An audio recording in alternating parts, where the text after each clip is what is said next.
for speed! Go!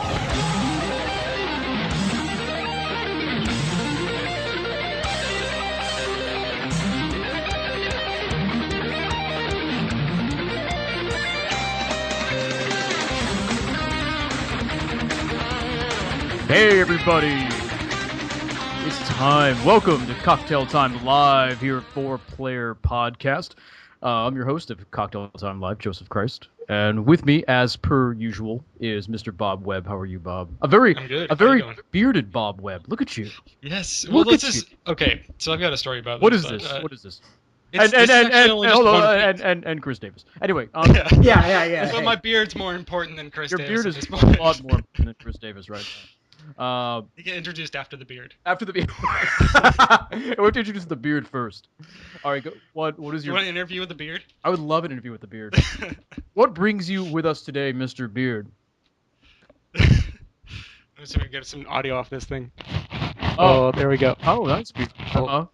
So how long have you been a part of the Nazi Party? From the beginning, apparently. So let's hear the beard story. Well, it's not really too much of a story. It's just that we do like a kind of a fun week at my work. Oh. It's called Mandatory Week of Fun Week, and this is. So have you ever seen a picture I used for like I used for Twitter quite a while back? I had a like a little soul patch and a mustache and the sideburns. Yes. That was from last year's. Okay.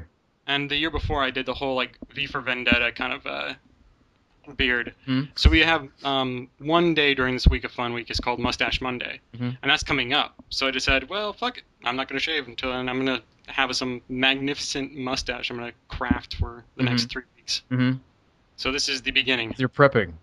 Yes, it's my prep work. It's strenuous. You should do a Charlie Chaplin mustache, right?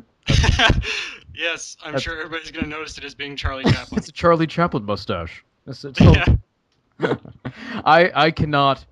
I've thought about in the past trying to do the beard thing, but my body doesn't do that.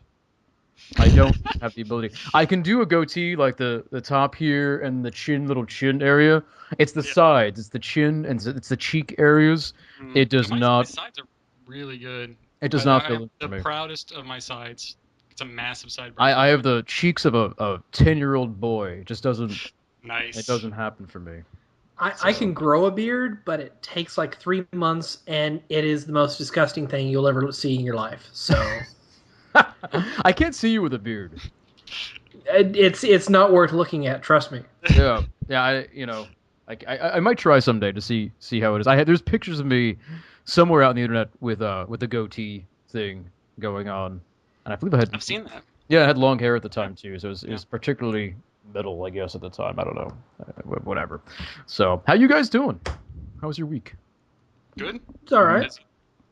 Good. Yeah, as usual, busy. As per usual, yeah. So let's start off with our shots, our toast of the week. What do you say? Sounds good. Good. All right, I'm going to go first. I am going to toast this week to Arcane Studios, right? The studio behind. It's good toast. Dishonored, and I'll tell you why. Because a couple of weeks ago, maybe it was last Cocktail Time, I'm not sure, but I talked about a little game called Might and Magic. We sort of touched upon that game, remember? Oh, Dark Messiah. Dark Messiah of Might and Magic. That was Arcane. We touched upon it, and I remember saying I didn't like it, and I got stuck in a door, and I kind of quit. So this week I actually went back to the game. I picked it up. I said, let me throw this in again and see how I like it. I think I was thinking of a different game.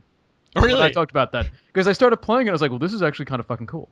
Because it's fun. I mean, it's kind of janky here and there, but it does a lot of really cool things, and it does a lot of cool things that I'm actually seeing done, like utilized better and more refined in what I saw in Dishonored. And I'll talk about that later. But I think what game I was remembering, I think that was a different game. I think I was thinking of a Half-Life mod.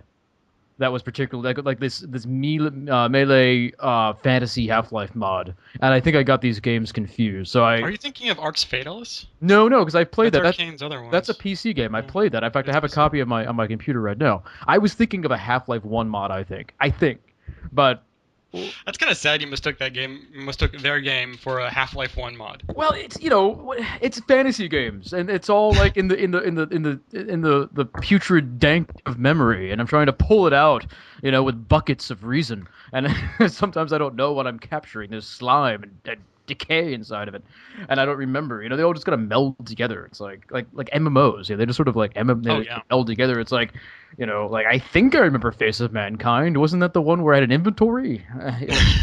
So I'm pretty sure there was a kill quest. yeah, there was a fetch quest in that one. It was yeah. So anyway, I'll talk about that later. But I'm gonna toast Arcane because it's kind of fun. I like going back to the earlier games of contemporary developers and kind of seeing how they've sort of how the games have evolved.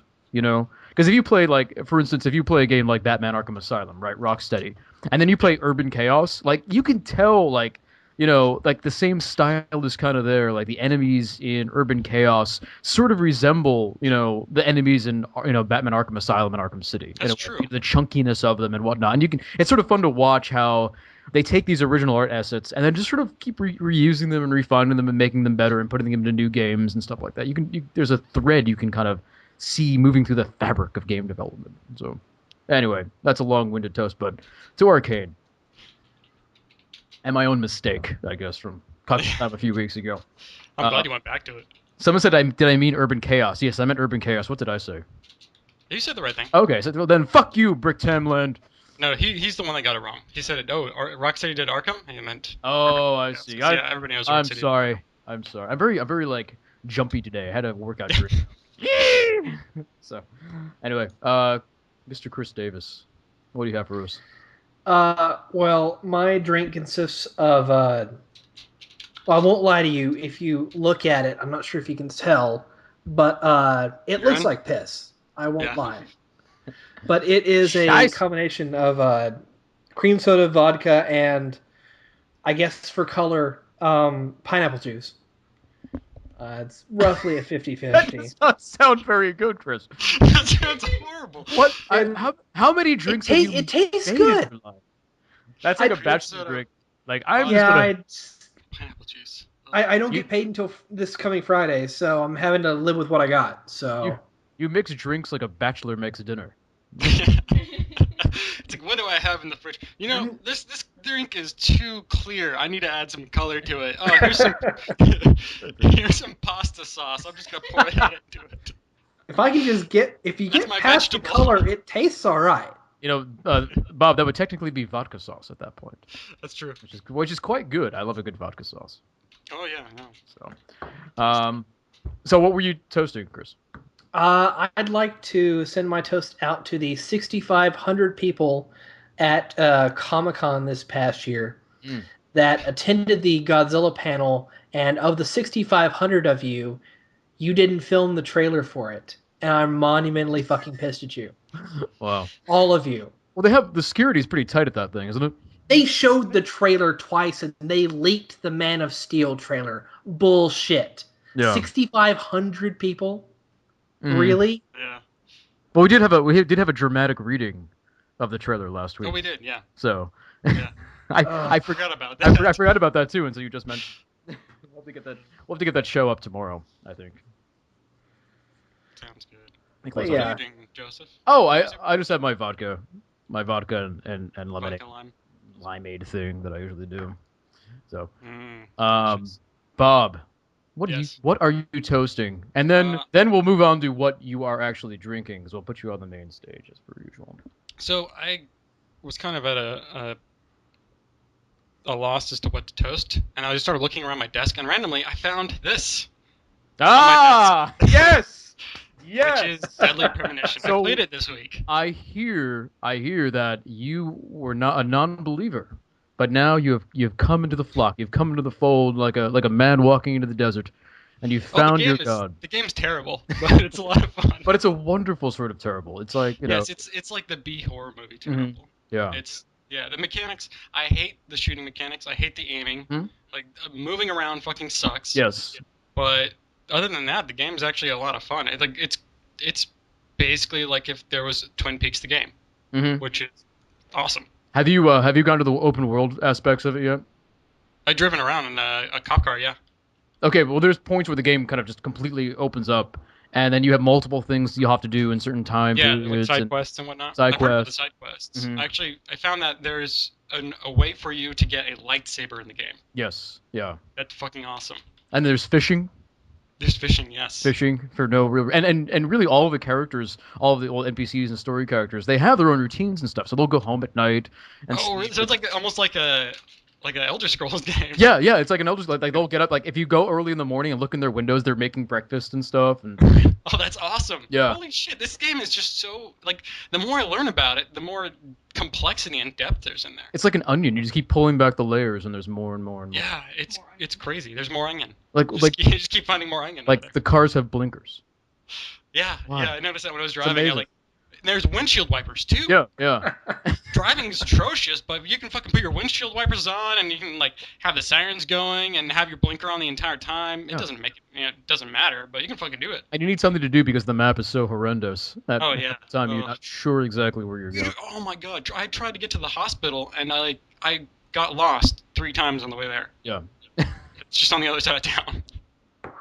How far did you get? I got past the hospital. Okay. The very first time we go to the hospital. So you met the doctor and you got through that Yeah. level and stuff like that. Okay. Yeah, the doctor, and then I got through that kind of because we can talk more about this later. Yeah. We'll talk about it. 'Cause We this is will. So, what am I drinking? We'll get you on. For my drink. Yeah. I've got a vodka tonic, which is actually made with, for you Austinites. Mm-hmm. This is a bottle of Tito's. That's good vodka. It really is. It's pretty good. I Yep. enjoyed it. I saw it and I was like, shit, I gotta grab this. Made from Austin, Texas. Oh yes, it's distilled 6 times. Six times. 6 I times. shot him 6 times. I shot him 6 times. That's from Halloween. So yeah, let's see. My shot this week. Let's see. There's a lot of components to it. Mm-hmm.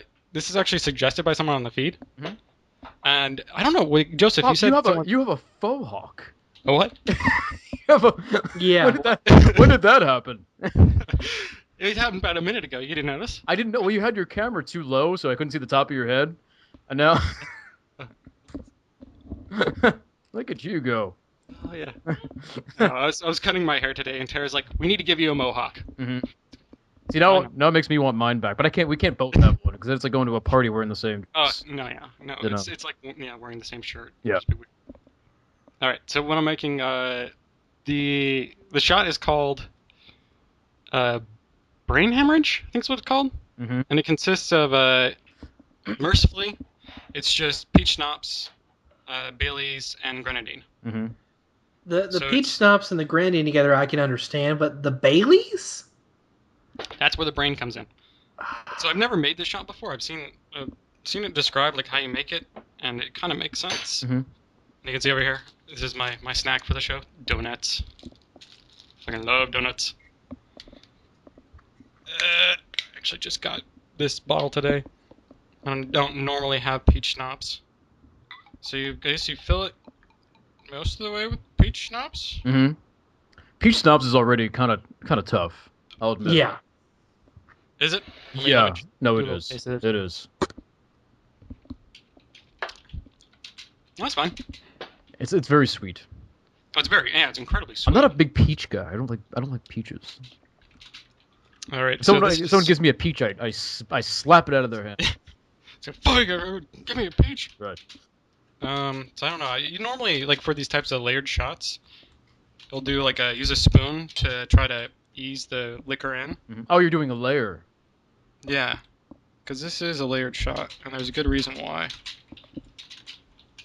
Let me see if I can slowly. There is Bailey's in here.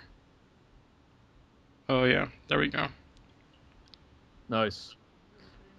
Okay. Oh, okay. Now, this is where it turns into Tara's gonna man the camera so you guys can. Okay. Easy with the shaking. Sometimes it shakes a little too much. Bring it down there.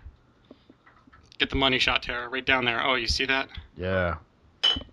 Nice. All right. So now, I'm gonna reuse this spoon to. You're supposed to get like 2 drops or so of grenadine Mm-hmm. into the top All right. And it makes magic happen. Now let's see if I can actually accomplish this. Maybe I'll add more grenade into that. Because this is kind of a big thing. How much again? Grenadine? It's only supposed to be a couple drops, but I'm adding quite a bit. Like, because this is actually kind of like a double or triple shot. Okay. You're supposed to drop it in. That does not.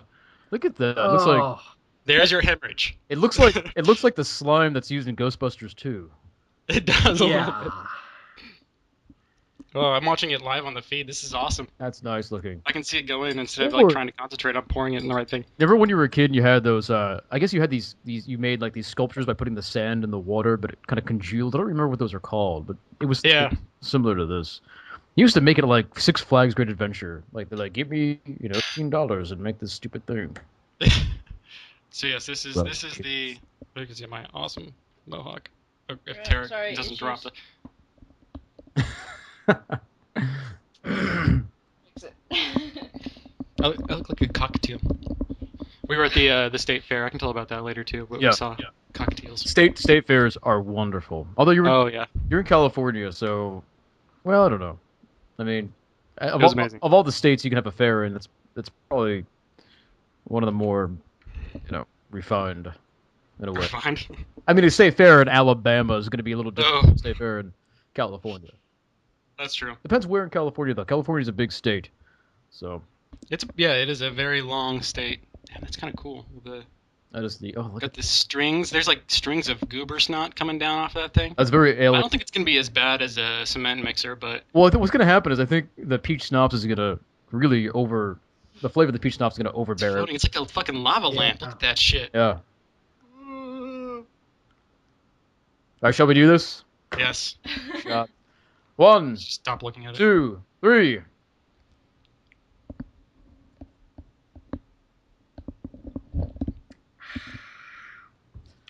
Good? That tastes pretty good. Not too bad. Not too bad. It beats raw egg. It better than the hot Mexican hooker. Oh god. Ugh. Will there ever be a redux of that, you think? Of another hot Mexican hooker? Yes. Should I do the real one where I get actual tuna and oil? we might have to. The actual tuna oil. But we like you, Bob. We really like you. So there was sort of entertainment for us. We're gonna do that at PAX Prime. So we'll have to line them up. I'll bring the tuna and oil. For all of us. Nick, I don't think Nick could stand it. I don't think Nick would have to. No, I'm pretty sure he probably couldn't handle it. Nick would have to leave. Nick would have to leave the room. I think the smell alone would make Nick sick. Yeah. It's pretty grody. Yeah. All right. Let's move on to impressions. It seems like we might have a lot of stuff to talk about. Unless you want to go to your fair story. Is that a good story? It's just like you said. It's the Sacramento Fair, California Fair might be a more, I guess, level-headed fair or more interesting fair. Mm-hmm. It's still like a sad place where fat, ugly people go. Fairs are kind of depressing. Like, they're kind of fun, but they really are. But they're kind of depressing. It's terrible. Like, it's it's just there's broken down rides and carnies, and carnies are just, I don't know. Like, I always want to interview. I think a great thing would do an audio series where you go around just interviewing carnies and being like, how did you become a carny? What happened in your life? How long does it take before you get stabbed? Is there a lot of carny on carny violence? Do you think? It's a very violent scene. If they're encroaching on their carny territory and they need to form gangs in order to hold their territory. And we're the Lollipop Gang, and they have the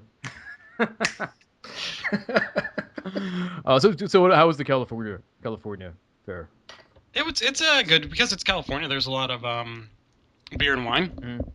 So I started off the day at like 10 a.m. by getting a wine slushy. Wine slushy. That sounds fantastic. Delicious.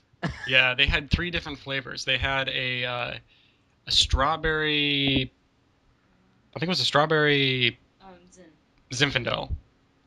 A blackberry Merlot, and what was it was a pineapple Chardonnay? Tropical Chardonnay. Mm-hmm. Yeah. So there's like it's like slushies for adults. Right. Yeah. Just delicious. Oh, they're so good. And it was I think the temperature peaked over like 102 that day. So it was absolutely.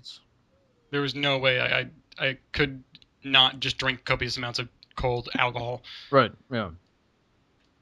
But yeah, the rest of the fair, I was, pretty much a hillbilly the entire time. We went around and saw a bunch of pregnant animals and I thought you say pregnant animals teenagers. well, there were those That too. too. That too. Saw a bunch Yeah. of pregnant teenagers. It's hard to tell them apart sometimes. Yeah. Well, they were giving out awards for best in show, and they had them all lined up in the crowd. Oh, the teenagers? Yeah. Teenagers. Yeah. Best in show. And my daughter Stacy, she's so pregnant she won best in show. She won most desperate mother. She had to do a little twirl twirl. She did it real well. She didn't fall down or nothing. And she's got a sash that says "some pig." I guess imagine the judges like walking up there, like looking in their mouths, checking their teeth. Their teeth. Their teeth. She's got a black baby. She's like a backwards Cadbury cream egg. That's horrible.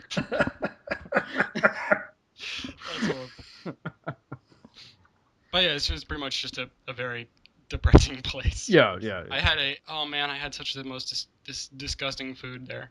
I had aside from the obligatory corn dog or hot dog, I had a deep fried Twinkie, which was the first time I've ever had a deep fried Twinkie. Right. Except it was done in corn dog batter. Oh wow. So it was basically like a Twinkie corn dog. It was disgusting. I for the first time this summer, I actually for the first time went to one of those fry stands and said, well, let me try something, and I got the it was like a deep fried Coke sundae type of thing.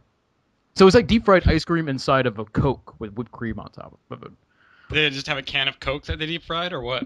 They didn't deep fry the Coke. It was like they took I think a Coke and then deep fried ice cream and put that inside the Coke when it was still warm, and then put whipped cream on it. Oh, So you had the okay. deep fried ice cream covered it like floating in Coke. Like little, Right. So the Coke did not get deep fried. Yeah. It was actually really good. I have to admit. It was pretty. So did they have deep fried butter and deep fried beer there? I have to ask. That Deep might, fried butter and beer? Yeah, deep fried beer. I've never had deep fried beer. It exists. wow. They take like a stick of butter, deep fry it, and throw it in a beer? Oh no, two separate things: deep fried butter, and Okay. then there's deep fried beer. How do you deep fry a beer? I don't know, but they invented it a couple years ago at the Texas State Fair. I'll leave it to Texas. Texas Well, finds a way. American ingenuity. We gotta have something to do, okay? We don't fucking make anything anymore besides deep fried food. That's our number one export in this country now is deep fried food. They don't make a VCR or TV, but we can deep fry the fuck out of it if you want. Mm-hmm. It's the only way you can export obesity. Yeah, that's right. Which we're doing actually successfully. The only way we can one in the world is we just bring everyone down to our level. Ouch. You know. Yeah. So what else did you see at the fair? Anything? Any midgets? No midgets. Okay. Any other like freaks, cardies? You know, There was- like crab There's- ladies. The obligatory, like, really creepy guys in costumes. Was there anything weird? Oh, they had a toy expo. They have these different showrooms where they kind of show off like fair like crafts because it's kind of like a craft fair as well. So they had ones where like there's quilts and shit or art and whatnot. But there's actually one that has is just toys. Oh, that's Like a good. bunch of different toys, and they have like a ton of different Legos, Connects, the Connect things, Lincoln Logs. But they even had a corner dedicated to video games. Oh well. And there was a bunch of like trivia and things you could use to slide, like pick up these little wood doors to find the answer. And there was one where you press buttons, and it would play a sound clip or like an audio, like a song. And it was basically which Nintendo game does this song belong to? You got them all. Nice. Like, there's 8 of them, like every single fucking one we were able to do. But it was like Mike Tyson's Punch Out, DuckTales, Yeah. Mario Brothers, Legend True of Zelda, classics. Yeah. Nothing really Yeah, all that true difficult. Pac-Man. I'm like, these are things you could not fuck up. Yeah. Did you I'm win? surprised they didn't have Tetris there. Did you win? Well, Tetris is so easy. Tetris is incredibly easy. Did you? Unless you're playing fucking hipster Tetris. Yeah, that's true. Tetris music is not in fucking hipster No. Tetris. It's very No. pisses me off. Hipster Tetris has the songs you've never heard of. Did you win anything? It's the No. songs you never heard. Damn it. Did you win anything for this? You never win at a state fair. That's true. You never ever win. Even if you do win, you kind of lose at the same time. Yeah. Just ask the teenage pregnant mothers. Exactly. Oh man, there was there's actually one here in Washington called the Puyallup Fair, which is actually pretty decent because it's not what I expected. Like what I think State Fair, I think dirt ground, rides brought in on trailers, rickety as fuck, and that's it. But the one we have here is actually set up at a fairground that's always there, but they just open it in the summer. So it's actually it's really nice. The rides are stationary and stuff. I was actually pretty surprised, but I am always disappointed at the fucking haunted houses at fairs. They're never good. They're never good. They're like you go on this little chair. There's no real ghosts. Well, it's not How even. could they be haunted without ghosts? Well, it's like you go on this little chair and then you're basically going through the back of a pickup, like not pickup truck, but a tractor trailer that's been has mannequins on it, and then it's all dark, and then there'd be a mannequin with a little bit of paint on it, and then a light will flash. You're like, ah! And you're like, oh, this is not like Disney World at all. This is not good. They don't even use real people in these fucking things. Those things those rides I don't think have been scary since you were 10. But even then, I don't think they were 10. And it's 5 tickets to get on this fucking thing, and it's this is not worth the 5 tickets. Yeah, that reminds me of when I went to Disneyland or Disney World in Japan, and we went to the haunted house there. Didn't understand a fucking thing. There's it's all these because everything's all in these Japanese. Japanese ghosts. No, there's no bukkake for you. So scary. Well, there it's a standard. I can't remember what's the ride called. It's the haunted house one in Disneyland. It's the same one. The Tower of Terror, is that it? It might be that one. Yeah. Yeah, it might be. It's probably the Tower of Terror. But it's exact same ride, but all the narration and all the voices are done in Japanese. So there'll be they'll say something and it's just it's Japanese, and sometimes a lot of the times it's in a really heavy accent. I can't understand it, right. And it's just what the fuck? Okay, and then some lights flash on a portrait and you look over and what's going on? I have no idea. It's just confusion for about 15 minutes while you're on this ride. It's not scary at all. See, that's strange because you think with media like The Ring or the Well, no, that's the thing. It's it was the American version of the ride just had Japanese voices on it. If they actually were developed in a real Japanese horror ride, it doesn't matter what the fucking language is in. You're gonna shit yourself. Yeah, no, that'd be good. You know what? It would be scary awesome. Little girls and tentacle monsters. That's all it would be. Yeah. We had a really good haunted house, and Bob, you're not really near there, but at Universal Studios in LA. Oh yeah. They have a good haunted house there. They do. They have Chucky and stuff because they're able to use they're able to use all the Universal monsters and stuff. Right. And it's done really well. So that definitely was a lot of fun. Universal Studios was great. I had a good time there. What I'm really upset about though is they shut down the Jaws ride. Did they? The Jaws is no longer part of the tour. Yeah, they're revamping it for something else. I'm very upset. They're remaking it. What are they doing? They're remaking Jaws, the movie. They need to revamp it for the new movie. Yes, Michael Bay is doing it. Yeah. And Jaws is now the shark is now an alien. It's a Mega Jaws. It's a megalodon, but it comes from a spaceship. Turns out it's Cthulhu. And it shoots explosions from its mouth. It shoots its teeth fly out like ninja stars and then explode. That's what happens, And Aurora Snow is in it. Anyway. What the fuck? Are we talking about video games or something? Yeah. Yeah, I don't know. That's right. What have you been playing, Chris? I haven't been playing a whole lot. I did yesterday. I started on my Insanity run of Mass Effect 3. And I put about 17 hours into that in the past 48 hours. Now, is this the multiplayer or the single player? Single player. Okay. I have played some multiplayer of the game this week. They updated it with the Earth content. And so I tried out the new maps, and then they added Platinum difficulty because Gold evidently wasn't hard enough. Mm-hmm. And we were able to survive for about 5 waves before it just said, fuck you. Now, what do you get when you beat platinum difficulty, do you get a new ending, or is that No, I'm thinking of something else? You get an apology. No, if you can make it through platinum, which I have yet to see how anybody can do it without glitching, you get like 3 times the amount of cash you would get in gold, and you get a shitload of experience points. But the thing about platinum is that that's the difficulty in which the game just has decided that you're no longer allowed to live. So instead of spawning one faction per game, it spawns all 3 at one time. They'll fight each other as well. Oh no! They're all after you. Right. And they are fucking pissed off.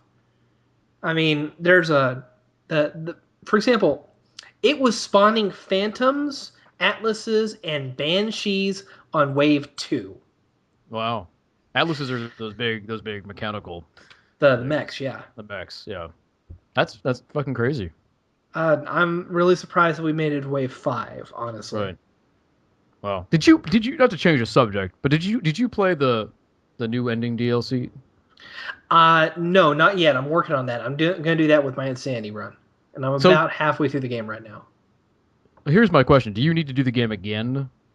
Or can you just pop in the game if you already finished it and watch the endings and go home?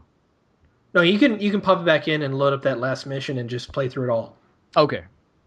Well, just mean play through the last, like, 5 seconds and then see. Yeah, there is a save that was made for just to catch that, but there's more scenes that go along with the mission. So to get the full extended cut, you got to play through the entire mission. How far back do I have to go? I'm trying to decide if I have the will to play any more Mass Effect 3 to see the ending.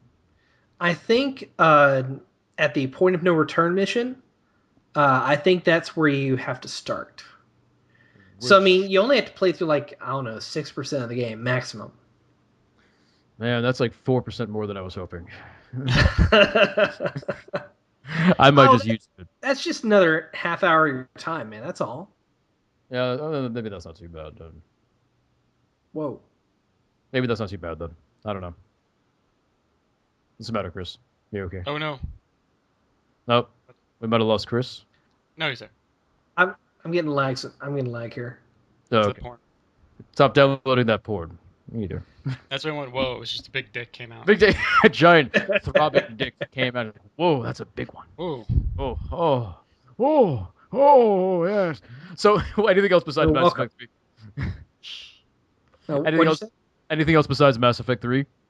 No, I've been wanting to play some DayZ, haven't gotten around to it. I've been spending more time on Steam looking at and buying games than I've actually been playing games this week. We can talk about that. Let's talk about the Steam sales, because I almost forgot about that. What have you bought? What have you jumped on? Man, I'm ashamed. You haven't jumped on anything, have you, Bob? Bob has not bought anything. Oh, I've bought too much. Oh, too much. You went the other way. Yeah. What about you, Chris? What did you get? Okay, let me pull up my list. See, I'm safe because my computer sucks. So I don't have to worry about it so much. Like, I bought a couple of things that I can probably run and I've wanted to play for a while, but I have that get out of jail free card at the moment. Okay, I have bought DLC for Total War Shogun 2.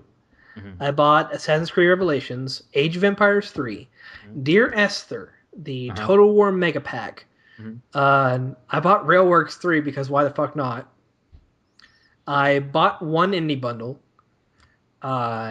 Fortune Summoners. I think that was a Capre Dulce title, I think. Oh, yeah. Yeah, from the people who made Racketeer. Yeah, Racketeer? Something like that. Racketeer. Somewhere in there.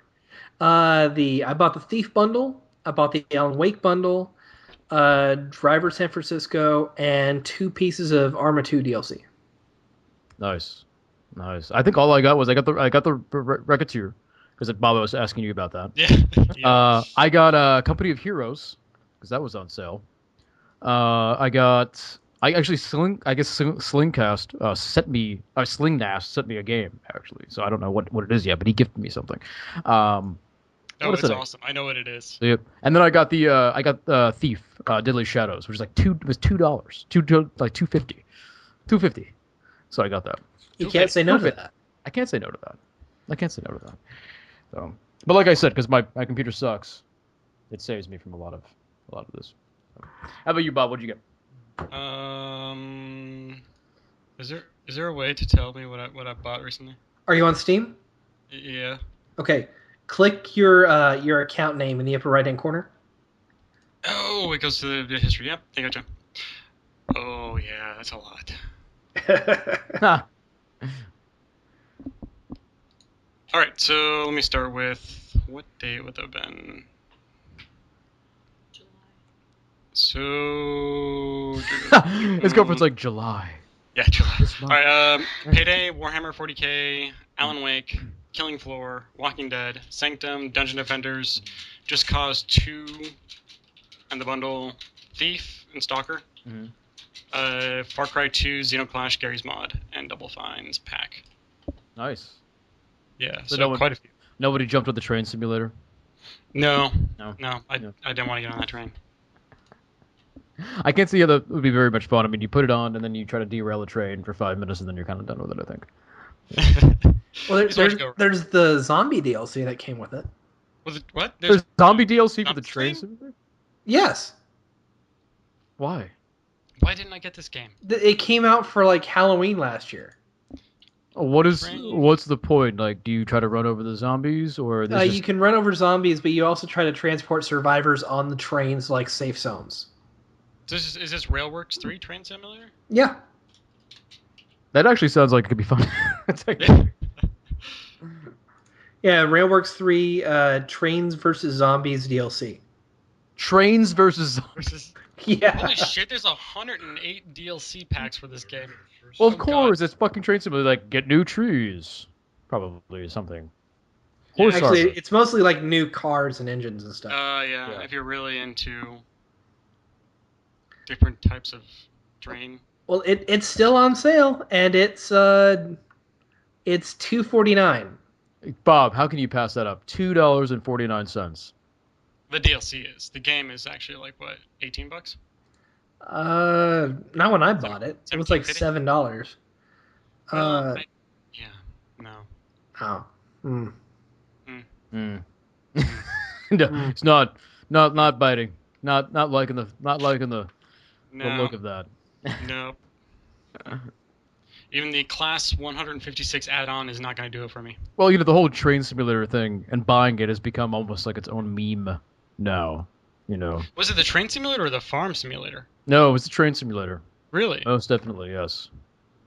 Why have I not seen this meme? Well, if it's just been a thing that everyone's been kind of buying it as a joke. Like, oh, the train simulator's cheap, let's buy that. Jeez. What is it? It's just People are really into this. People like trains. People are fanatical about trains for some reason. Like if there's a classic train that's going to be moved somewhere on the tracks, people will drive like hundreds of miles to go stand next to the track and then take pictures of the train as it goes by. That's a strange fetish. And then drive home again. That's what they do. Maybe there's something very relaxing about running a train. About not being a train conductor. A train. What are they fucking called? The captain of the train. No, it's conductor. Conductor? Really? Yeah. Yeah, a train conductor. Or the engineer. Or engineer, yeah. That's really weird. They should call them captains. Train captains.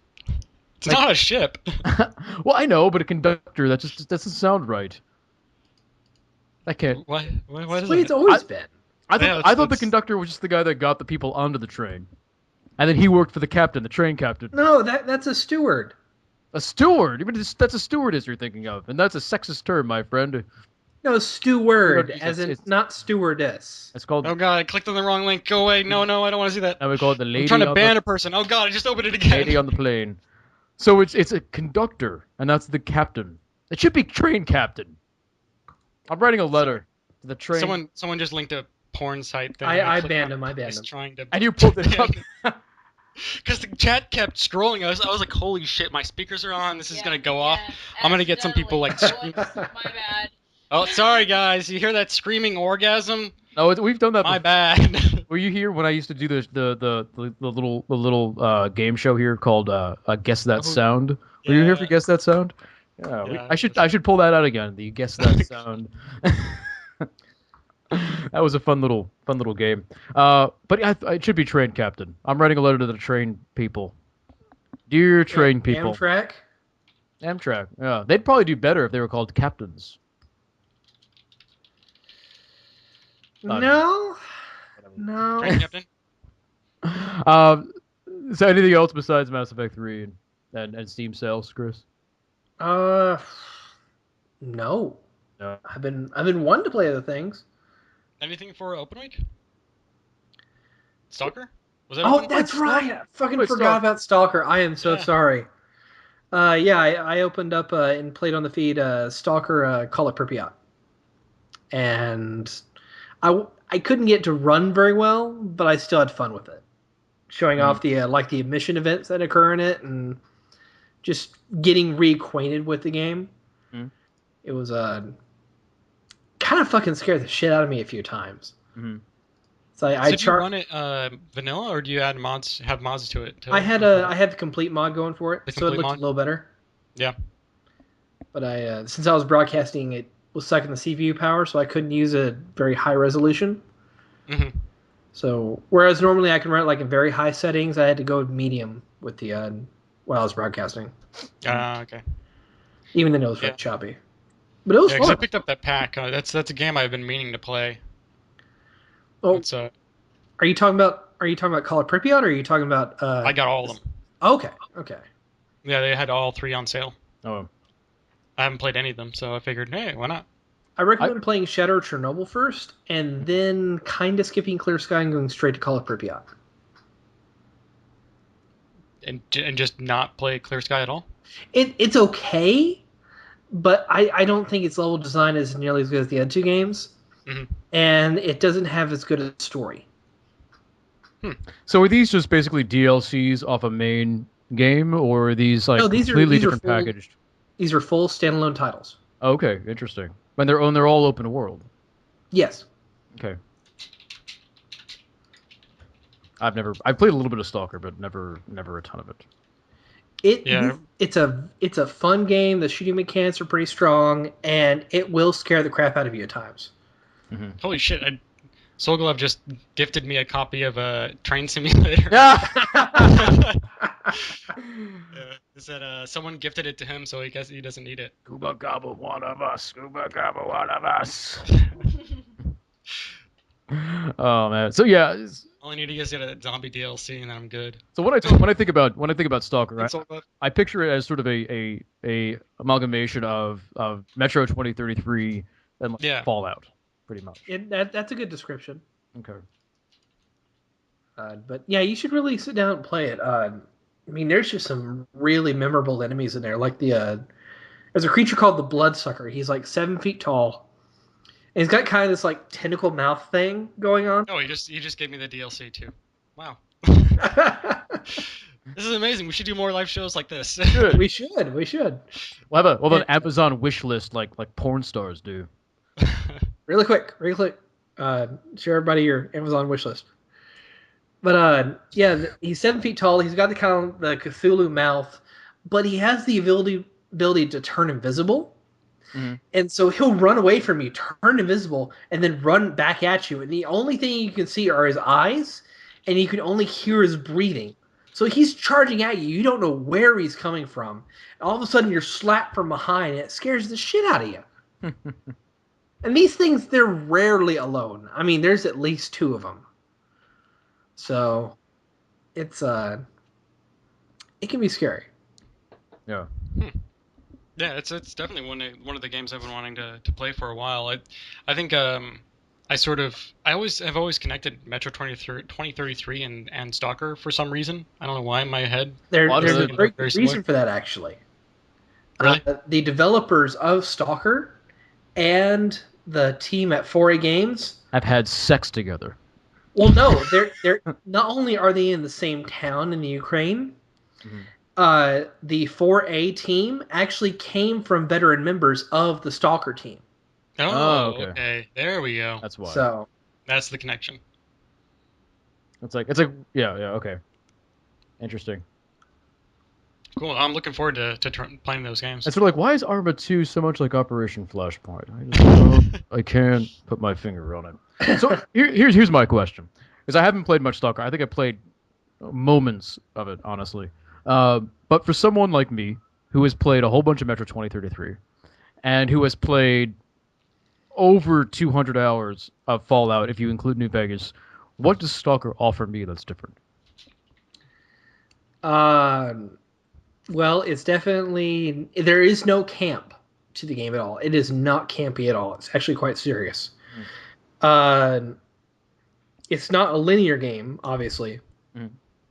The AI, honestly, I'd say is much better than in Fallout or in Metro. Well, Fallout AI and Is that Fallout's if you horrible. have the mod, though, right? Yeah, it's absolutely abysmal. But in Stalker, it's better. And it's these little things, like again the emission events that occur that just really just kind of blow you away. Have you read up on these? No, I saw you do one on the feed and die, time after time after time because you got saved at a bad spot. Yeah. So explain. Okay. In Stalker Clear Sky and Call of Pripyat, there's what's called emission events, and they occur randomly each day. There's only one per day. And what happens is there's an explosion at the Chernobyl power plant, and it sends like this like hurricane-like storm of radiation and lightning out throughout the entire zone.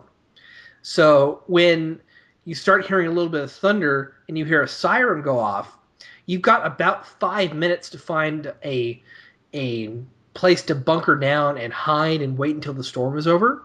Mm-hmm. And in that time, the AI reacts alongside that. Mm-hmm. So if you're, for example, if you're enemies with a bandit clan and you find a hiding spot, they'll start attacking you Oh, trying to take over that hiding spot. Because they're trying to survive too. And it kills everything on the map that was out there. And it also resets or redistributes all the artifacts in the game. And the artifacts are these radiation-infused items you find in like really infested areas that give you player buffs and stuff like that. But seeing these emissions go off and barely finding cover in time, and watching just these hordes of enemies that are trying desperately to get into your spot just start dying off. That's awesome, yeah. It is awesome. How often do these events happen? Once a day in the game. Oh, interesting. So roughly every half hour, 45 minutes. That's a interesting way to sort of also handle like spawn events as well, by sort of wiping the map completely and then redoing it. Absolutely. So that's interesting. Huh. I have to try Stalker. Can my computer handle it? You know what my computer is sort of like. Hang on. Have you ever heard of game. Maybe not with the mods. Have you heard of System Requirements Labs? Google them, and it'll pull it. They got their own website called Can You Run It? And you pull down you find the game and listed in the drop down bar. Oh, I see. And you run the website. It scans your hardware and tells you whether you can run it or not. Oh, interesting. And will tell me if I can run it well, because that's the issue. I can probably run a lot of things. But... It'll tell you if you meet the minimum requirements and the recommended requirements. Okay, we can get a basic idea from that. Yeah, somewhat. Okay. They should check for Arma 2. So you can actually play DayZ with us. I know. What I need to do is I need to update. I haven't updated DayZ in a month or more than that. So I haven't updated it since you said they had those improvements. So I need to re-download that and try it again. So just get there's a new launcher that they have for the game that auto patches everything in. I have that. I do have that. Okay, good. So I'll try. And supposedly there's an update coming really soon that is the first step to addressing the people Alt F4ing. What is that? I don't know what that is. Yeah. So people in the game, if they become seriously injured, they'll close the game by pressing Alt F4, and it doesn't save the current status of the character to the server, the central server. So therefore, they get a get out of jail free card. Oh, I see. They still have their last save, but not that one right there. Yeah. I see. Okay. Which is yeah. So there might be like might be a save from a couple minutes before. Right. Okay. It's so people can avoid getting killed by zombies or snipers or bandits or whatever. Well, fuck that. Mm-hmm. It's not very nice. That's not very nice. So let's do this. Let's do a quick break, and then we'll come back and we'll continue with impressions. I'm guessing Vunica says is it does say the status of the character, so I wonder if they fixed that. I know people who used it if they're getting fired upon and then they Alt F4 and exit out of the game just so they're not, they can't get killed. Mm-hmm. I have no idea. But it's supposed to kicks the player out so they can't log in again for another 5 minutes on the next server they join. Yeah, but the 5 minutes is a small price to pay for. Yeah, for surviving in that. For surviving if you have all that stuff, so might be worth it. Yeah. All right, guys, we'll be back in about 10 minutes. We'll see you on the other side. Ludicrous speed! Go!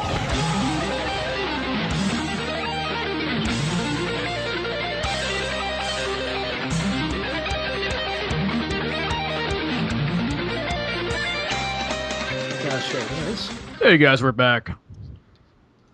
So we have a freshly shaven Chris. Your eyes are not deceiving you. Chris actually shaved over the break. It's just absolutely phenomenal. Just fucking magic, man. It just fell off. It did. I just waved my hand over my face and yeah. Unlike most people, he molts. He does. He just gets angry and his hair just poof, right out of his face.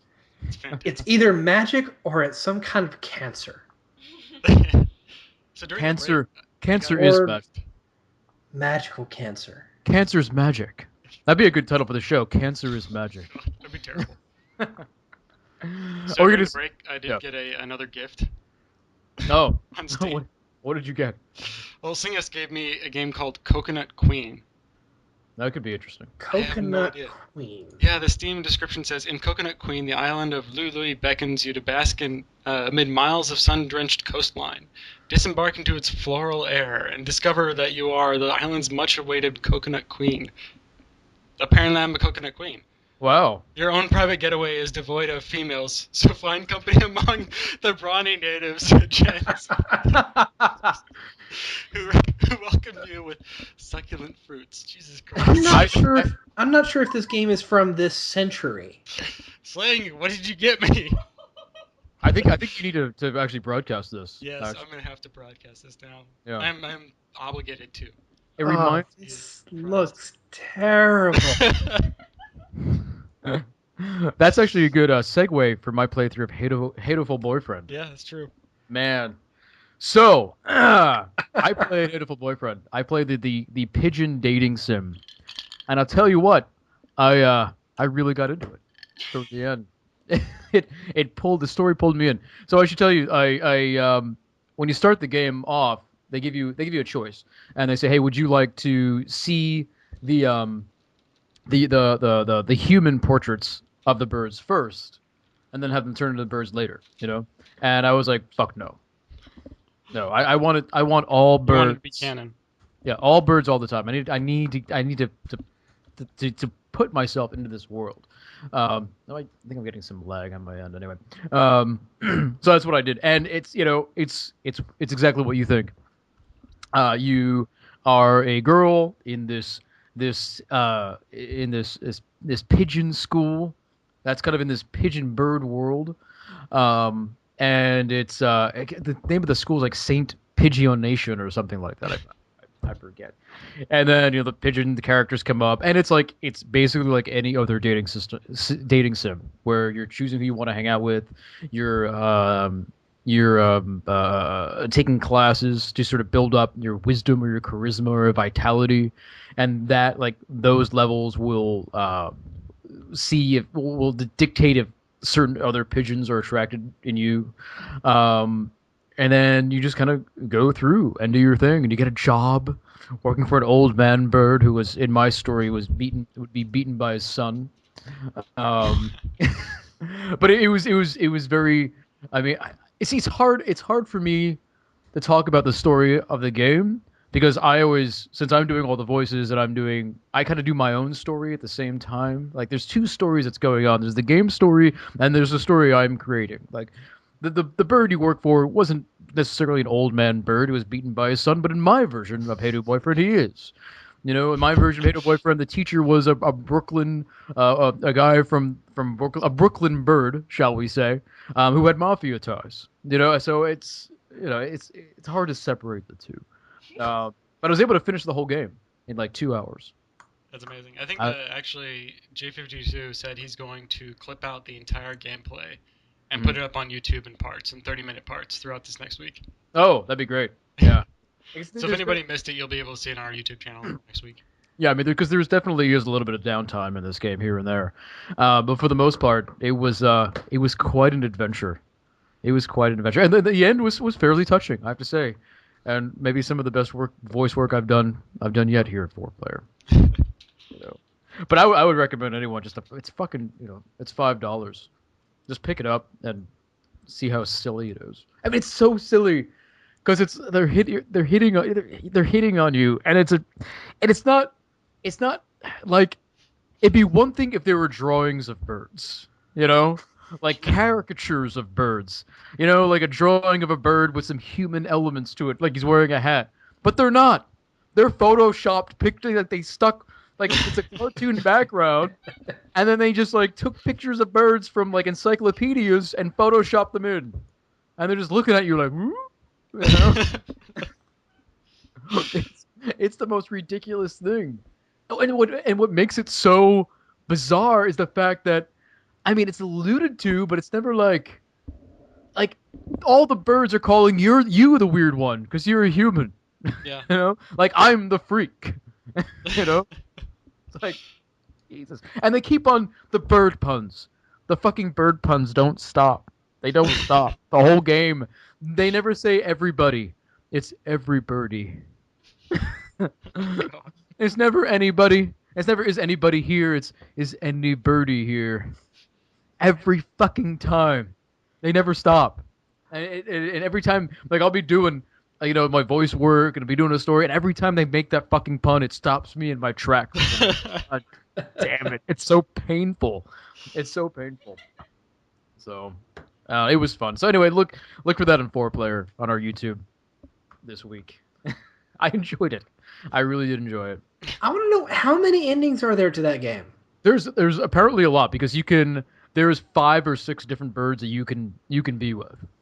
And so 5 or 6 different endings, and from what I hear, like everyone's telling me I need to replay it, playing through like with these different other birds. Like there's some birds you just don't like right away, and you're just like, well, I don't want to have anything to do with that. But listen to me. Listen to what I'm saying. Listen to what I'm saying. I'm like, well, there's some birds you just don't want to fuck.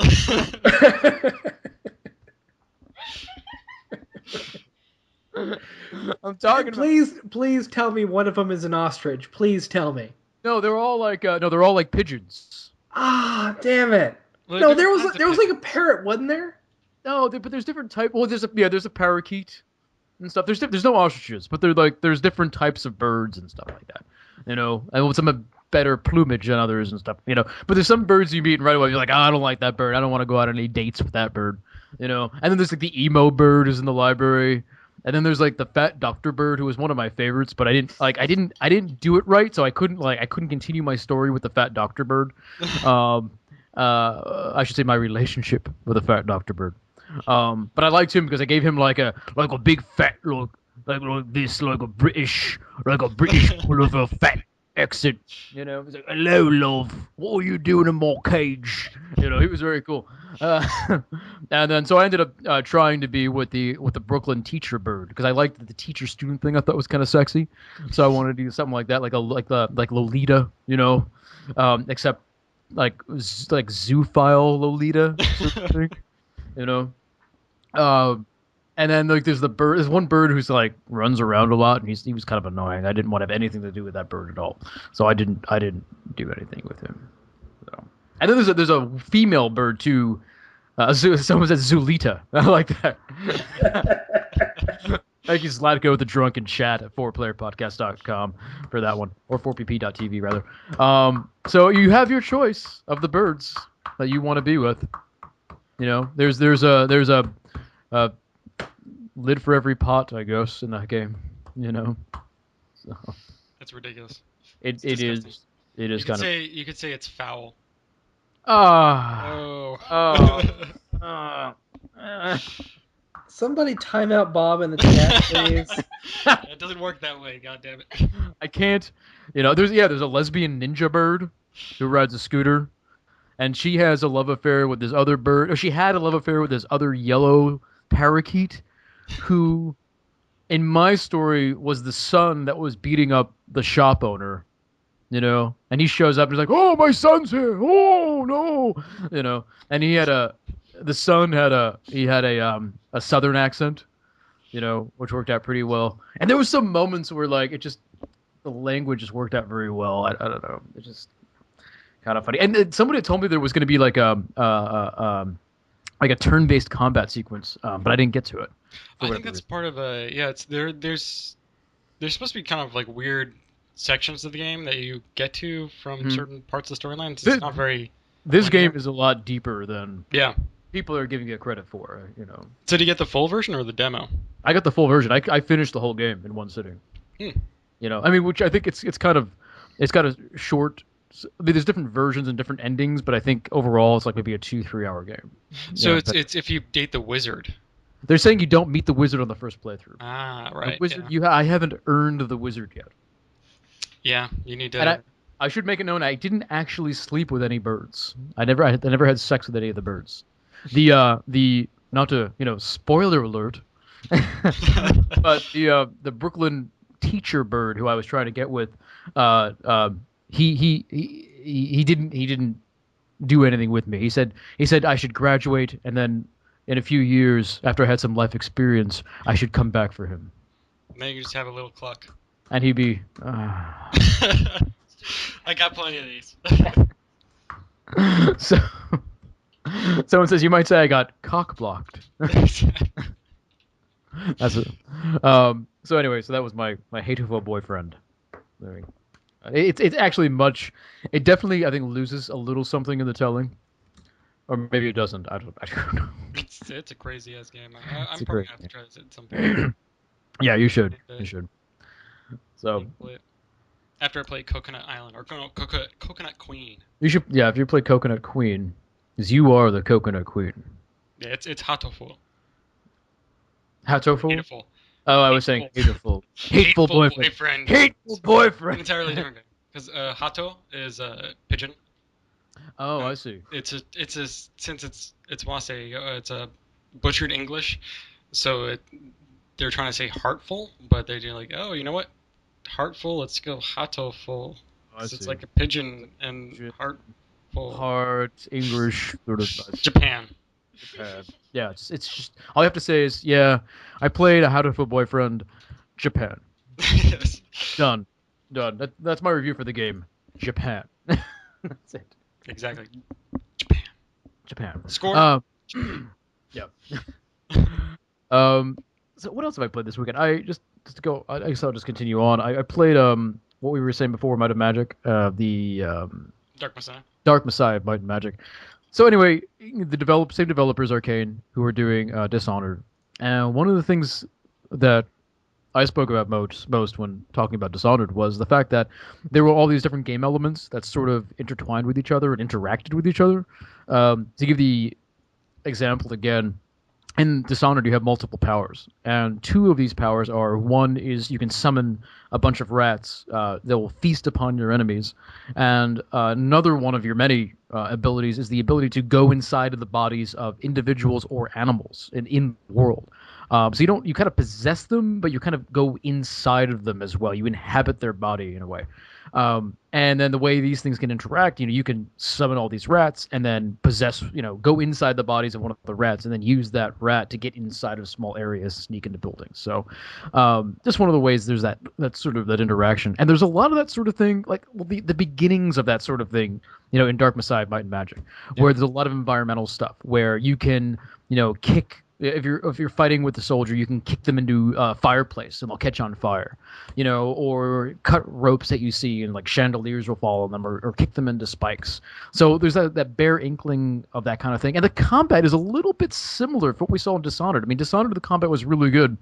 And that was sort of simplistic. It had that sort of Dark Souls quality, Demon Souls quality, where it doesn't bog itself down with complicated combos and whatnot, much like Crime and Punishment 2. What is that other melee game? Condemned? Condemned, yeah. Much like Condemned 2 does. Condemned, the combat system in Condemned just gets too complicated for its own good, and it becomes less fun as a result. I would disagree with that because I mean, Well, Condemned you're is wrong, pretty Chris. fucking basic. Just wrong. No, Condemned. You 1 was hit, basic. No, that's and Condemned. you block, and then you stun the motherfucker. That's Condemned 1. That's I'm talking about Condemned 2 was a lot more. Oh, components. I There's don't. combos and shit. I like to believe that Condemned 2 never existed. So Oh, I see. No, Condemned 2 introduced a whole bunch of combo systems and stuff, and unless you learn to use the combo systems, that game is very difficult. So that's one of my problems with that game. But anyway, so Dishonored has that sort of simplistic combat system with stealth kill moves and that kind of thing, and the combat system in Might and Magic is sort of the same. It's not nearly as refined, but it does some kind of cool things to where if you engage an enemy, even if there's multiple enemies about, if you engage an enemy, you automatically enter this sort of lock-on system. It's sort of a soft lock-on. So if you get close and you start fighting, you automatically will focus on that enemy and start revolving around him. And in the meantime, the other enemies, will sort of stay away, which isn't all that realistic, but it has to happen like that, or else it'd be stupid if you locked onto one enemy and just get on getting, hit in the back. But it works really well. Usually in a lot of other games you have to do a manual lock on, and it just feels very natural for the game to do it itself. And then it just has your standard blocking, thrashing. Has a kicking mechanic. So if you block and you hit attack, you'll kick and drive them back. If you kick them enough, they'll fall on the ground, and then you can do a power move that will stab them on the ground. It's a little bit janky, but it's also very fluid as well. And like I said, it's sort of like, oh, hold on. Yes, we are still here, you son of a bitch. Now I lost my train of thought. Fuck you, Google! Damn it. It's a janky version of the good system that's in Dishonored that we like so much. But it's a cool little game. I mean, I fucked up because I'm so used to games. So the game has a checkpoint system, but the checkpoint system isn't related to their save system. So I saved a chapter at like midway through chapter 3. I did a manual save midway through chapter 3. I get all the way to the chapter 4, and there was this situation where there was a soldier on a dock, and it really was pretty obvious I was supposed to sneak up and then kick him into the water. I didn't. I tried to do a kill move, like a stealthy kill move, but I was holding a sword, so it didn't work. I didn't realize you needed to carry daggers for that. Right. So I kind of sliced him, and I won, but everyone else was alerted, and I was like, no, I could do that better. And I automatically just went in, because I remember it checkpointed. I went in, I loaded my last save, ignored the warning, because I was like, well, it's the last save. Obviously, the checkpoint system is related to the save, and it threw me back to the middle of point of chapter 3. And at that point, I was like, I am enjoying this game, but not enough to really do all that work now again. So fuck it, and I turned off my Xbox and walked away. Yeah, there's the game's okay from what I remember playing it. Oh. Man, like 4 or 5 years ago. It's much better than what I was describing a couple of shows ago when I thought it was this other game. No. When it wasn't the game you thought it was. Yeah, when I thought it was a shitty Half-Life 1 mod, it was right. It was pretty bad. No. It's my only complaint is that if you go full magic, like I was saying the last time we were talking about it, full magic is just completely unviable. Really? You need to go melee pretty much. Like if you just go full magic, you don't put any points into your defensive abilities or anything like that, you just get fucked later on. You get killed in one hit. Oh wow. Yeah, the way that I was doing was an assassin build, and then just using like magic scrolls and stuff to get out of sticky situations.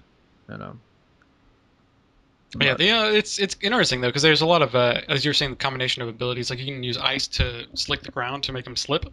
Yeah.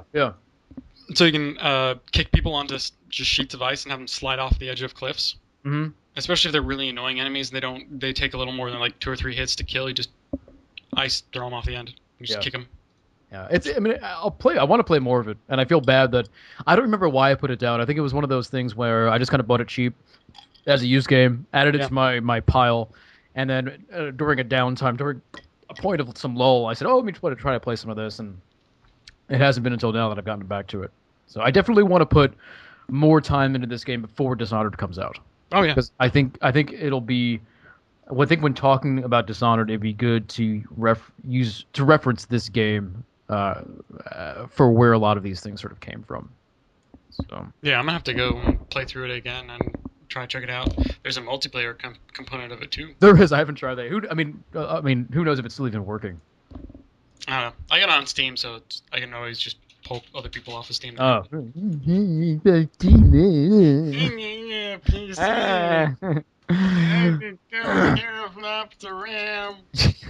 Like I was mentioning to Bob the other day, if you just went 1 month without going to a bar, you could buy yourself like a kick-ass gaming PC.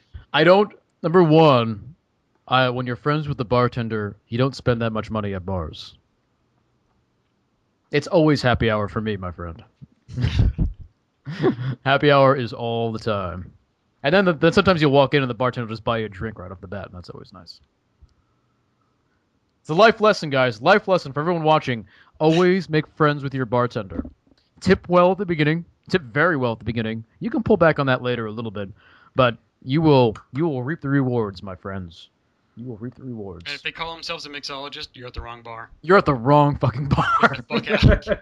Turn around and leave. Go, excuse me, bartender. And if he says, no, I'm a mixologist, you can go, well, fuck you. Get out there. You're an art school dropout. I'm leaving. Yeah. And when they say they're a mixologist, you're almost guaranteed to get shorted on booze. Really. We'll be in a booze in that drink. What the fuck was I talking about? Found the vodka. You found the vodka. Yeah. It was hiding in there. It was. Well, you probably put so much stuff and juice in there that it's separated, and the vodka went to the bottom. It went to the bottom, and now I'm feeling it. Shit. It's nothing but. It's just a hint of pineapple juice, and then vodka. Just very small. See, if you were a mixologist, you would have known that. Exactly. So other than that game, oh god, did I tell you guys what I did? I put it on fucking Twitter. I'm gonna show you this. You see this? You know what that is? That is a code for 1 year of free PlayStation Plus. Oh right, yeah. That I was given. I got at E3 at the Sony press conference, the big Sony press conference, and it's been sitting on my coffee table since E3, and for months now, I've been looking at it, going, I gotta do that. I gotta get into this. I gotta try this PlayStation Plus thing, and I've got tons of other things to do, things to write, things to edit, jobs to go to of various degrees, but I'll get to it. And last night, I spent an hour putting all my games away because I had piles of games everywhere that I hadn't put on my shelves. And of course, I can't just put games on my shelves. They have to be in alphabetical order. So it takes a while. You can't just throw them on the shelf. And since you have shelves that are filled, you have to do the whole thing where, let me remove 4 from this side and put them down here. And that gives me a little more room. And then I'll start putting it, it's a very involved process. So I finally get it all done last night. I'm relaxing. I'm feeling pretty good. I'm like, hey, you know what? I'll use this free year of PlayStation Plus. I'll get involved. I'll ride this train. And that's what I pick it up, and I look. For the first fucking time, apparently, I look at it. Valid through 7/15/2012. What's the date, Bob? What is the date today? Do you know what the date is today? 22nd. Yeah, it is. It was last Sunday that it expired. Yeah. Today is the 22nd. Yeah. So, I'm an asshole. I missed out on a year of free PlayStation Plus. And there were some good games going on right then. I mean, why don't you tell me all about them? I think I'll pull up that list real quick, and then we'll run through it one by one, and you can see how you feel about that. Let's just go through it. So I was pissed off, and I could throw this away, but I'm gonna keep it as a reminder. You need to frame it. I'm gonna frame it. I'm gonna keep it as a reminder because Jesus motherfucking Christ. So, but anyway, instead of enjoying my free 1 year PlayStation Plus, last night I actually decided to throw in Fallout 3 again. And I haven't played it in a while, and it's fucking that game still really holds up. I mean, it's a little bit janky especially compared to like Skyrim and whatnot. But God, that game it's still a lot of fun. The atmosphere, Bethesda just really nailed the atmosphere of that game, and I wonder if, and here's a question that we can. I wonder if one of the reasons they really were able to nail that atmosphere is because they live in that area. I mean, they live in Virginia near DC, you know. So I wonder if being located there really kind of helped them to get that area down, you know, what it would look like, you know, in a post-apocalyptic, you know, way. But so I was playing more Fallout 3. I actually finally finished Operation Anchorage, which I had downloaded a long time ago but hadn't finished. I started playing the Pit DLC because the only DLC I'd ever really played out of Fallout 3 was Point Lookout, which was really good. I really enjoyed that one. Operation Anchorage, not so much. Now the Pit, not so much. Yeah, Anchorage wasn't exactly entertaining.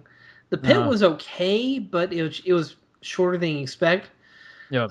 I think you'll get your money's worth out of Broken Steel, though. I played Broken Steel already, actually. Okay. I think I did Broken Steel. I'd have to look, but I think I did Broken. Yes, I did do Broken Steel. That's when you do the whole like the end of the Brotherhood campaign and blow up the big thing. Yeah, okay, I did do Broken Steel. But you know, Operation Anchorage, it's so much of a shooter. You know, you just kind of go down a hallway and hit VATS, and it's just not very entertaining.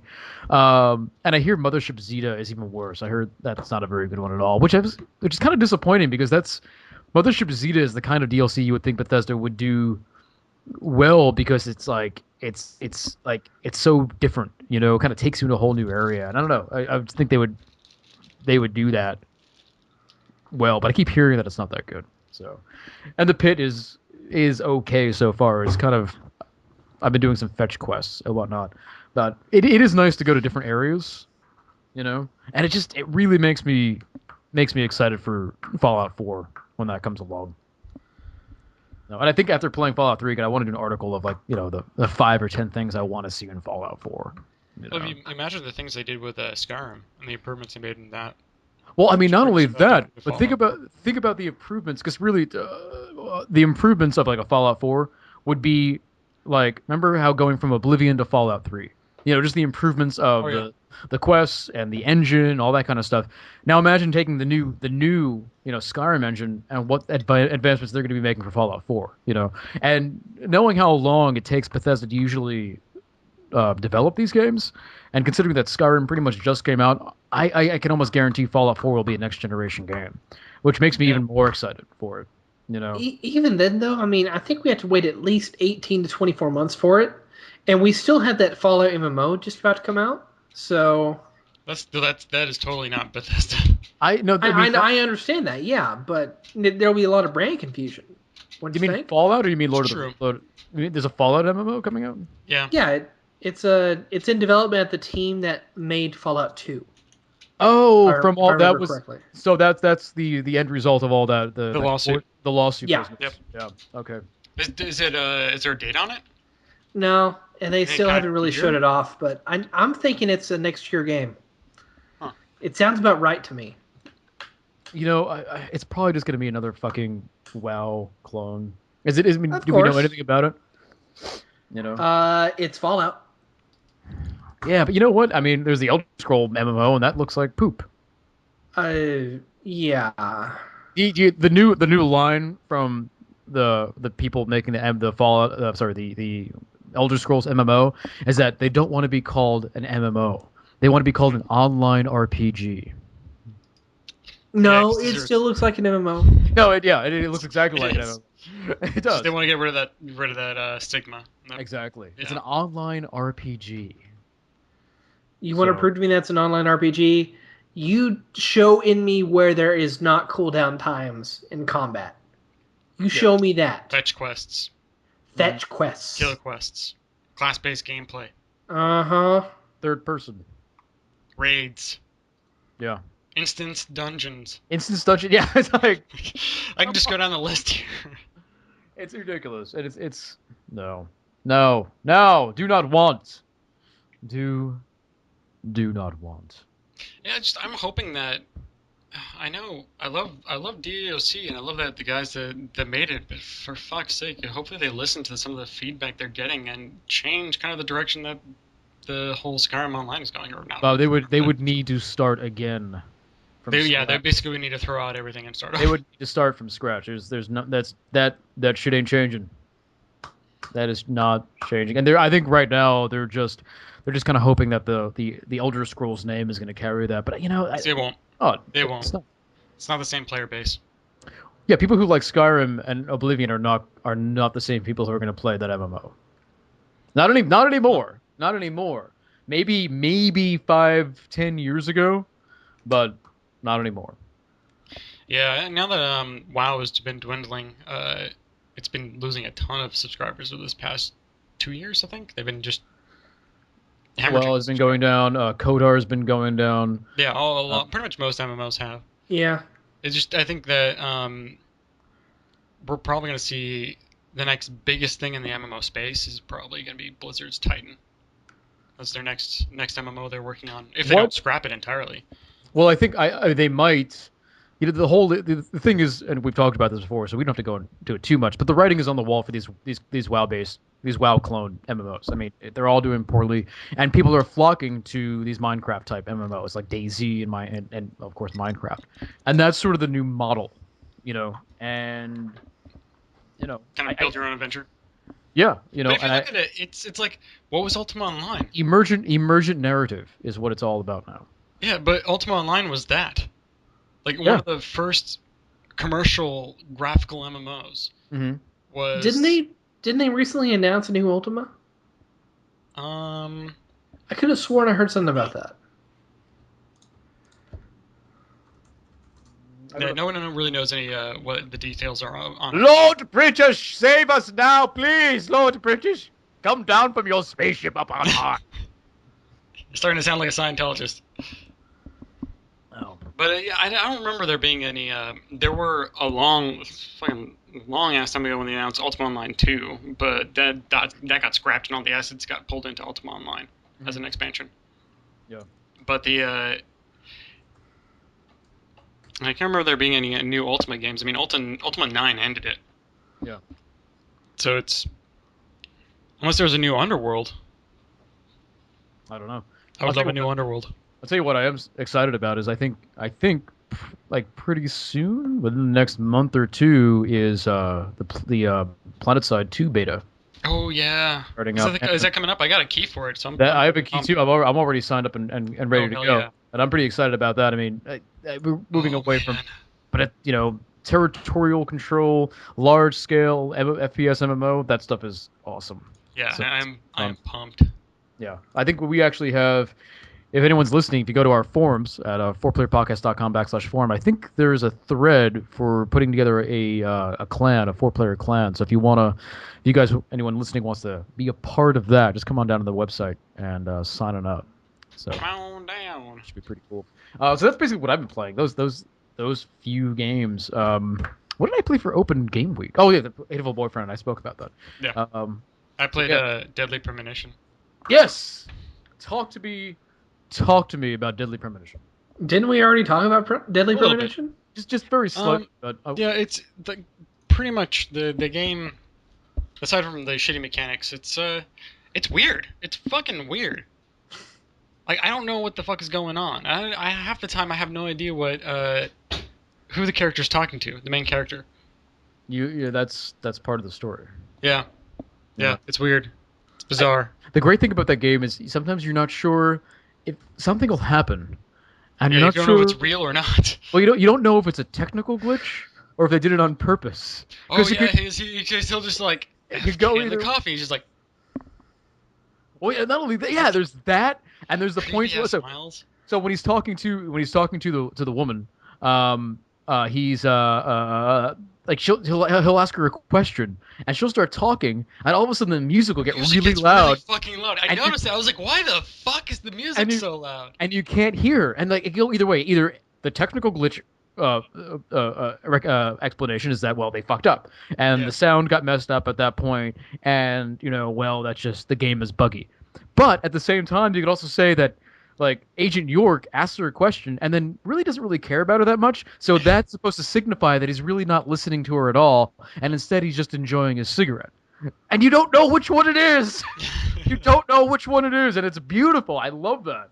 And I tend to think, bizarre. I want to think that's on purpose. I want to think that, they kind of fleshed out this character to the point to where he asks her a question and then he lights a cigarette, but the cigarette's so good, he doesn't even care about the shops in town. He just likes his cigarette.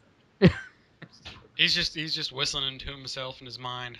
Yeah, it's so good. Oh, it's so bizarre. I'm planning on playing more on the feed since people should. loved it, but not this coming week because it's online week, but possibly the week after. Right. Yeah. So, what do you guys plan for online week?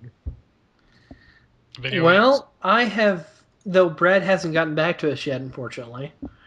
I volunteered my services for naturally Battlefield 3. Mhm. And I've discussed this with Bob, but I think we should set up a posse with Brad and welcome him to the world of DayZ. Yeah. I think Brad, he certainly has the computer to run it. I think Brad would really get a lot out of DayZ. And I'm surprised he hasn't jumped in yet. I mean, we've been busy kind of doing our community month, so I can see why. But I think he'd become a believer. Yeah, I think usually most people when they get past dying and losing everything, they really start to enjoy the game. Yeah.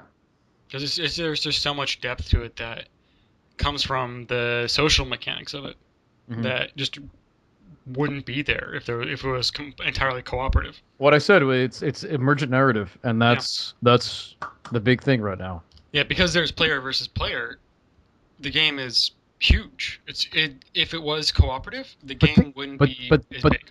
But think about what you're saying. The only reason is player versus player is because people make it that way. It could be cooperative. Everyone could go into the server and get along and make houses and just fight the few zombies. It's not like they have no servers that have friendly fire off. That's not part of the game. They could easily turn that off. Right. Mm-hmm. No, but I mean, you don't have to shoot other people. No, you don't have to. But that's the thing. That's why it makes it really crazy. But that's what I'm saying. Like, the only reason this game is the way it is because people are fucked. Exactly. Like, that's it. You don't know what the fuck people are going to do. In a nice, perfect world, everyone would just go and oh, wow, I'm in this place with these nice other people. Let's just kill these few zombies here and then we'll make a nice little home in this town. And I'll never have to worry. But people are fucked. So that it makes this game great. This game feeds off the misery of the world. Well, what makes this game great is that we're so bad. People are fucking horrible to each other. You know, all I want to do this week is to pull a chain on Brad and just watch him get eaten. It's like, Brad, you're too slow. You have no weapons. We're gonna let you here and die, and you're gonna crawl into these bushes, screaming your head off, and attract all these zombies while we run away and live. Is that what we don't even give him warning? We just put him out of his misery. Yeah. What's pulling a shade? Did you see The Walking Dead season 2? No, I did not. I don't watch modern television. Ah, okay. There is a scene in episode 2 in which the character Shane does a terrible thing, and in order to get away from a pack of zombies, he shoots his partner in the leg. Oh, it leaves him as bait. Leaves him as bait. All right. Watches him get eaten. I actually I did something like that once in DayZ where I was getting chased. I think I was in the server with you, Bob, where I was getting chased by 5 zombies. And I was running and running and running. I was literally running for 10 minutes. And I was running. I was like, either they're going to bug out or my plan is to find another survivor and run by him and try to get the zombies to chase him instead. And it took me 10, 12 minutes of constant running, but that's exactly what I did. I found this other survivor, and I went right by him, and the zombies were like, "Whoa!" And they went to him. I was like, "Yes! Freedom! Freedom!" I think that's called zombie trucking or something like that. Marathoning. Zombie train. Zombie train. It's called, in MMOs, it's called training. How about parade? What do we use the word parade? Zombie parade. Zombie parade. Zombie parade. I like that. You need to get on a bike and just kind of wheel it down. You get ching. Little bells going. Squeak, squeak, squeak, squeak, squeak. Zombies are all behind you. I need to get a bicycle in the game. Dude, they don't have them yet, do they? There are bicycles in the game. Really? Yeah. Oh, wow. They're like I think 2 people can fit on them, and they don't require fuel. Wow. They keep adding new stuff all the time. That's why I need to update this game and try it out again. Yeah, it's great. There's bear traps now. Apparently they're really rare. Thank the fuck. Yeah. If they weren't rare, the game would be a fucking nightmare. Yeah, yeah. Because people are terrible to each other. Yeah. Because people are all... You haven't seen the epidemics that have arisen from tank traps and barbed wire. Oh, God. It's terrible. Well, it's like I was saying, it's back in like Ultima Online. I remember people, they were doing shit in the system that they didn't even, like, the developers didn't even consider being a problem. Mm-hmm. Because, like, basically in the game, they were expecting players, out of the goodness of their hearts, to band together to fight the enemies, the NPCs. So they didn't really think, like, well, yeah, there's player versus player, but, it's going to police themselves, they're going to, if some dude's a dick and he starts killing other players, then other people will band together and go kill that guy. So it's not going to be an issue. Not fucking what happened. Mm-hmm. So basically, the only safe place you could be was in a town. You step out of town, you got mugged and killed. And you dropped all your gear. Right. So it's a little bit like DayZ. Your character's fine, your skills kind of degrade every time you die. Mm-hmm. So you can set people back by like several hours of training and whatnot. But there were also people that would make these chests, like these little... because in Ultima Online you could create pretty much... People in chat are making Chris self-conscious. Leave the poor boy alone. He's drunk. I don't care. I'm inebriated. I'll do whatever the fuck I want. You happy? There you go. Chat was telling Chris. For people listening, Chat was telling Chris that his headphones were crooked. Apparently, it was a huge deal. Make them more crooked. Fuck them. Don't listen to these assholes. Just make them crazy. There we go. Just make them as crazy as possible. Happy? Well, the thing is, you can't see the other side because it's on a black background of their TV. Don't let them take you down. Oh wait, we have the same fucking headphones. Look at that. Yeah, we do. Oh, that is weird. But these are crooked. I would put it on my head, but I have a mohawk. But you had to sing like behind you or something. Yeah, I tried it there, but it was a pain in the ass, and the microphone was shooting straight up, so I'd rather have it in front of me. But with Ultima Online, you can build anything. Like there's all the skills. There's no classes. You just put all your effort into one skill or a skill, any skill. They raise when you use it, so you can start making items like carpentry, and you can start creating chests, bookcases, shit to put in your house. Mm-hmm. So people, what they do is they would raise carpentry and traps, and they would create these chests, these wooden chests that they would leave around town for noobs to go and pick up. Now when the noob picks it up and goes, oh, there's a chest, someone left it here, there's probably something in it. They open it, fucking explodes and kills them. And then the other guys that made the chest are standing hidden, because you can looking to get his make stuff yourself visible by just standing still and using the hiding skill. They would pop out of the shadows and then go and loot your body, because it's not considered stealing. Right. Like, they just found all these ways to circumvent the rules that they put in place to try to keep people from being horrible to each other. People, no matter what, will always find new and creative ways to be awful to each other. Oh, yeah, it was terrible. Like, there were certain times on the server where you just couldn't get into a dungeon because there were guilds dedicated to going into these dungeons, these noob dungeons, and slaughtering everybody there. It was horrible. But you didn't know who to fucking trust, because all of a sudden, some high-level mage comes out of nowhere and fireballs their ass and you're dead. Right. It was terrible. I stopped playing the game because it became such a clusterfuck. Wow. But yeah, that's exactly what happens in DayZ now. Well, DayZ has the ringer, which is the zombies. So the zombies sort of go a little bit toward equalizing everything a little bit. Because there's that common threat. Well, kind not of. for much longer. Threats in Ultima Online as well. Mm. Well, DayZ's not going to be unique for much longer, though. Yeah, you see that new MMO coming out that's basically exactly like DayZ? It's like Z-War? The War Z. War Z. So they called it War Z? The War Z. The War Z. Well, there's World War Z, which is a book. Yeah. No relation. Unrelated. So it's basically just a takeoff of DayZ? Yeah. Wow. And the thing is, like, you look at the screenshots and you're like, that kind of looks like DayZ. Yeah, compared but to the backpack prettier. It actually looks better. It looks better, yeah. But like you're looking at the survivors with their backpacks on, you're like, that looks like DayZ. It's bizarre. Who's making it? Some indie company, I think, indie studio. I've never heard of them. See. Arctos Entertainment and Hammerpoint Interactive. Yeah, those guys. Yeah. The No, same no guys idea. that brought you some other shit you can't remember. Right. I can't find who they are. Wow. So they're going to basically try to bring this to commercial market before DayZ does and try to steal that. Yeah. Well, Market no, share. there's no way this game hasn't been in development concurrently. I mean, it's Yeah. been. I mean, it's due out this fall, and judging from it, it looks like it's been in development for at least a year and a half. So It might be, yeah. But the thing is, like, you look at the survivors, they have like these huge backpacks. They even have like baseball caps. Like it's almost dead on with what DayZ looks like. It's crazy, and all the maps are like big maps. It's not a contiguous world. It's just like a game map, like Cherno. yeah, There's so many elements that are like this is exactly like DayZ. They're just calling it an MMO. yeah. It's weird. It's really weird.